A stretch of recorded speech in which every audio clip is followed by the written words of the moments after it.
नमस्कार, माझं नाव अमोल पाटील. खरं सांगायचं तर मी या मराठवाडा हॉटेलचा फार जुना मेंबर आहे किंवा कस्टमर आहे.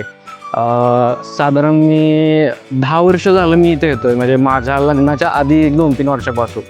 आणि माझा लहान मुलगा आहे, आता जवळजवळ तो 6 वर्षाचा आहे. तो सुद्धा इथला जबरदस्त फॅन आहे हॉटेलचा म्हणायला लागेल, किंवा या चवीचा तो ॲडिक्टेड आहे. खास करून तुमचं जे मटण खार मिळतं त्यासाठी तो, आणि बिर्याणी.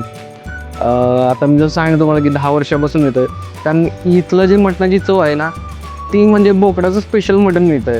जे आम्ही पश्चिम महाराष्ट्रातली माणसं ना, बोकडाचं मटण खायला फारच म्हणजे हे असतो, त्यांना फार आवडतं बोकडाचं मटण.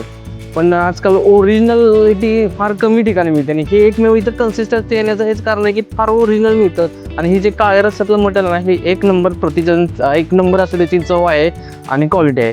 आणि यांची सर्व्हिस म्हणजे लाजवाब आहे. तुम्ही असं पाहू शकता की जबरदस्त सर्व्हिस आहे, अटेंड करतात प्रेमानं. तसं त्यांची टॅगलाईन बघा, पोटाला पोटभर खाऊ घालणारे माणसं. खरोखरच तुम्हाला हे पोटाला पोटभर चवीचं खायला घालतात.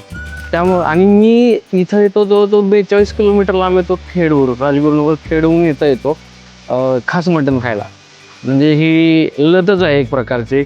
आणि क्वालिटी, भाकरी, चपाती 1 नंबर तुम्हाला खायला भेटेल. खास करून ह्यांचं जे टॅगलाईन आहे ना, जगातली सुप्रसिद्ध बीडची बिर्याणी देतात. ते खरंच सुप्रसिद्ध आहे आणि जगातली सुप्रसिद्ध बिर्याणी आहे. तर मी सजेस्ट करेन की प्रत्येकाने एकदा का तरी होईना इथे येऊन ट्राय करावी ही तुपातली बिर्याणी खायची. थँक्यू.